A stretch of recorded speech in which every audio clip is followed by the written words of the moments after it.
الحمد لله وكفى والصلاة والسلام على عباده الذين اصطفى أما بعد أعوذ بالله من الشيطان الرجيم بسم الله الرحمن الرحيم قاف والقرآن المجيد والعجب أن جاءهم منذر منهم فقال الكافرون هذا شيء عجيب أئذا متنا وكنا ترابا ذلك رجع بعيد قد علمنا ما سنقصر منهم وعندنا كتاب حفيظ بل كذبوا بالحق لما جاءهم فهم في أمر مريج أفلم ينظروا إلى السماء كيف بنيناها وزيناها وما لها من فروج والأرض مددناها وألقينا فيها رواسي وأنبتنا فيها من كل زوج بهيج تبصرة وذكرى لكل عبد منيب ونزلنا من السماء ماء مباركا فأنبتنا به جنات وحب الحصيد والنخل باسقات لها طلع نضيد رزقا للعباد أوحينا به بلدة ميتا كذلك الخروج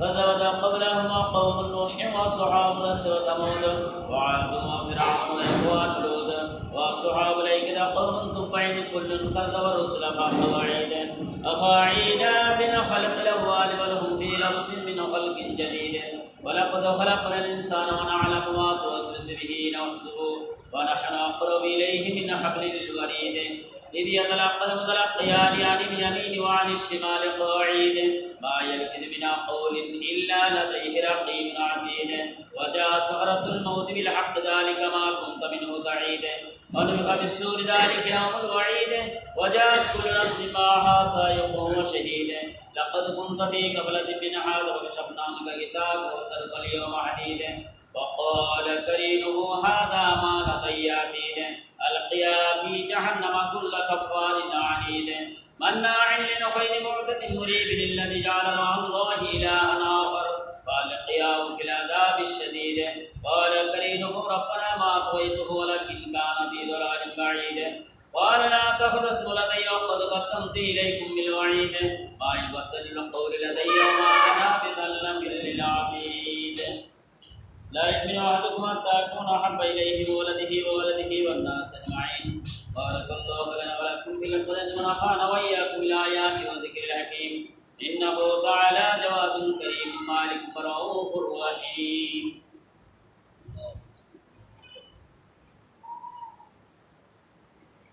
الحمد لله وحده والصلاة والسلام على من لا نبي بعده أما بعد أعوذ بالله من الشيطان الرجيم واستعينوا بالصبر والصلاة وعن زيد بن خالد الجهني قال رسول الله صلى الله عليه وسلم من صلى سجدتين لا يسجد فيهما غفر الله ما تقدم من ذنبه رواه أحمد بسند صحيح. সম্মানিত মুসলিম ইকরাম, আজকে পবিত্র জুমার দিন আল্লাহ রাব্বুল আলামিনের পক্ষ থেকে আজকে একটি গুরুত্বপূর্ণ দিন, ফজিলতপূর্ণ দিন হিসেবে আমরা উপস্থিত হয়েছি। সেই জন্য মহান রব্বুল আলামিনের দরবারে কালিমাতুশ শুকর আদায় করে আলহামদুলিল্লাহ। সেই সাথে আমাদের মুক্তির অগ্রদূত, ধর্মের অধিনায়ক, সত্যের বার্তাবাহক আহমদ মুস্তাফা মুহাম্মদ মুস্তাফা সাল্লাল্লাহু আলাইহি সাল্লামের উপর দরুদ ও সালাম বর্ষিত হোক। আল্লাহুম্মা সাল্লি আলাইহি আল্লাহুম্মা বারিক আলাইহি। আমি আপনাদের সামনে পাক কালামুল্লাহ থেকে একটি আয়াত এবং রাসূল সাল্লাল্লাহু আলাইহি ওয়াসাল্লামের হাদিস থেকে একটি হাদিস আপনাদের সামনে পাঠ করেছি। আলোচনার আজকের বিষয়ে নফল সালাত সম্পর্কে কিছু আলোচনা করব। গত শুক্রবারে ফরজ সালাতের বিষয়ে অনেক আলোচনা হয়েছে। আজকে নফল সালাতের বিষয়ে কিছু আলোচনা করব। তার আগে একটা কথা না বলে পারলেও নয়। কথাটা হলো, আপনারা সকলেই জানেন রাসূল সাল্লাল্লাহু আলাইহি সাল্লামকে নিয়ে ব্যঙ্গচিত্র করেছে ফ্রান্স। তো ব্যঙ্গচিত্র করাতে রাসূল সাল্লাল্লাহু আলাইহি সাল্লাম হাদিসের মধ্যে বলেছেন, কেউ যদি রাসূল সাল্লাল্লাহু আলাইহি সাল্লামের সম্পর্কে যে কেউ হোক পৃথিবীর, তাকে নিয়ে কেউ যদি খারাপ মন্তব্য করে, রাসূল সাল্লাল্লাহু আলাইহি ওয়াসাল্লাম বলে দিয়েছেন তার একমাত্র শাস্তি হলো মৃত্যুদণ্ড। তার শাস্তি মৃত্যুদণ্ড। হাদিস, একজন লোক তার স্ত্রী রাসূল সাল্লাল্লাহু আলাইহি সাল্লামকে মুজাম্মাম, এই মুজাম্মাম কঠিন খারাপ ভাষায় গালি দিয়েছিল। তো ওই লোকটি কি করেছে, হাদিসে এসেছে মেঘওয়াল মানে কোদাল, এই কোদাল দিয়ে সে ভুঁড়ির মধ্যে একেবারে কোদাল দিয়ে চেপে ধরে লোকটাকে, মহিলাটিকে দুই টুকরো করে দিয়েছিলেন। রাসূল সাল্লাল্লাহু আলাইহি সাল্লামকে এসে বলতেছে, আল্লাহ রাসূল, আপনার নামে আমার স্ত্রী কটু মন্তব্য করেছিল, আপনাকে গালি দিয়েছিল, এই জন্য আমি তাকে একেবারে কোদাল দিয়ে মেরে ফেলেছি। রাসূল সাল্লাল্লাহু আলাইহি সাল্লাম বলছেন, ঠিক। তো এরকম ফ্রান্সে তারা অনেকভাবে রাসূল সাল্লাল্লাহু আলাইহি সাল্লামের ব্যঙ্গচিত্র খারাপ তারা গালি দিয়েছে। এই জন্য সকল মুসলমান, তাদের জন্য আমরা হয়তোবা আল্লাহ পাক তাদেরকে হেদায়েত করুক, আর না হলে আল্লাহ পাক তাদের উত্তম কঠিনতম তাদের শাস্তি প্রদান করুক। সবাই বলুন আমিন। তো আপনাদের সামনে আজকে আলোচনার বিষয় হলো নফল সালাত সম্পর্কে কিছু আলোচনা করব। আল্লাহ রাব্বুল আলামিন এই ব্যাপারে বলতেছেন, ওয়াস্তাঈনু বিস-সাবরি ওয়াস-সালাত, তোমরা আল্লাহর কাছে চাও সালাত এবং ধৈর্যের মাধ্যমে। আল্লাহর কাছে চাইতে হবে সালাত এবং ধৈর্যের মাধ্যমে। আল্লাহ রাব্বুল আলামিন অন্য আয়াতে বলতেছেন, ইয়া আইয়ুহাল্লাযীনা আমানু ইসতাঈনু বিস-সাবরি, তোমরা হে ঈমানদারেরা, তোমরা যারা ঈমান এনেছো, ওয়াস্তাঈনু বিস-সাবরি ওয়াস-সালাত, তোমরা আল্লাহর কাছে চাও সালাত এবং ধৈর্যের মাধ্যমে। ইন্নাল্লাহা মা'আস-সাবিরিন, নিশ্চয়ই আল্লাহ তাআলা ধৈর্য ধারণকারীদের সঙ্গেই রয়েছেন।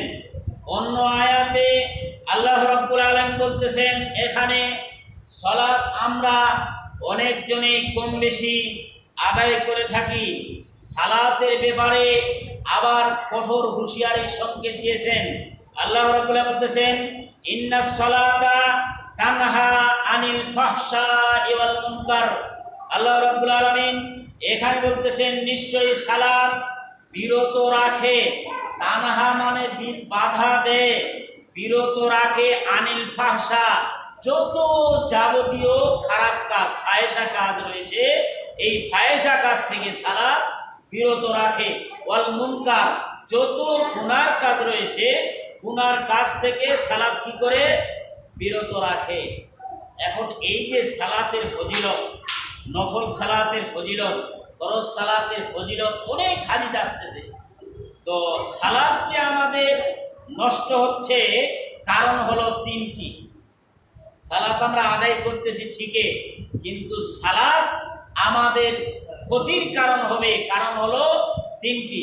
এখানে সালাত বলতেছে তোমরা ফাহেশা কাজ থেকে বিরত থাকবে, কিন্তু আমরা সালাতও আদায় করি, খারাপ কাজও করি, ফাহেশা কাজও করি। তার কারণ হচ্ছে আমাদের সালাত আল্লাহর কাছে গ্রহণযোগ্য হচ্ছে না। গুনার কাজ থেকে বিরত থাকার কথা বলতেছেন, কিন্তু আমরা সালাতও আদায় করি, গুনার কাজও করি।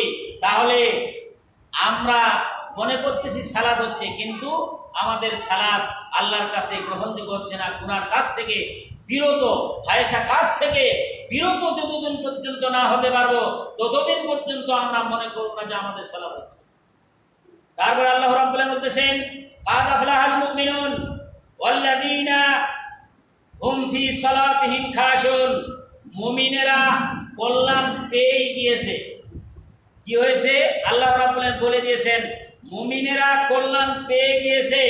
আল্লাযীনা হুম ফি সালাতিহিম খাশুন, যারা তাদের সালাত আদায় করে তারা বিনয়ী, একেবারে ভয় ভীতি নিয়ে আল্লাহর সালাত আদায় করে। কি করে? ভয় ভীতি নিয়ে। এই সমস্ত মুমিনেরা কল্যাণ পেয়ে গেছে। এই জন্য সালাত আদায় করব ভয় ভীতি নিয়ে, একান্ত ভয় ভীতি নিয়ে, কেবলমাত্র শুধুমাত্র একমাত্র আল্লাহকে রাজি খুশি করার জন্য কান্না কান্না ভাব নিয়ে, ভয় ভীতি নিয়ে আমরা সালাতে দাঁড়াবো। এটা সকলের জন্য কর্তব্য। এখন এই বিষয়ে হাদিস ওয়ান জাহিদ ইবনে যায়েদ ইবনে খালিদ আল-জুহানী থেকে হাদিসটা বর্ণিত। রাসূল সাল্লাল্লাহু আলাইহি সাল্লাম বলেছেন, মান সাল্লা সাজদাতাইনি লা ইয়াসহু ফিহিমা, কেউ যদি 2 রাকাত সালাত আদায় করে সালাতের মধ্যে কোনো ভুল না হয়, 2 রাকাত সালাত আদায় করলো, সালাতের ভিতরে কোনো ভুল হলো না, তো রাসূল সাল্লাল্লাহু আলাইহি সাল্লাম বলেছেন তাদের ব্যাপারে কাফারাল্লাহু মা তাকাদ্দামা মিন জামবিহি, আল্লাহ রাব্বুল আলামিন তার পূর্বের যত গুনাহ রয়েছে সমস্ত গুনাহ আল্লাহ রাব্বুল আলামিন কি করবেন, maaf করে দিবেন। হাদিসটা নেওয়া হয়েছে আহমদ হাদিস সহিহ, আলবানী তাহকিক মিশকাত 577, বাংলা মিশকাত 530 নম্বর হাদিস।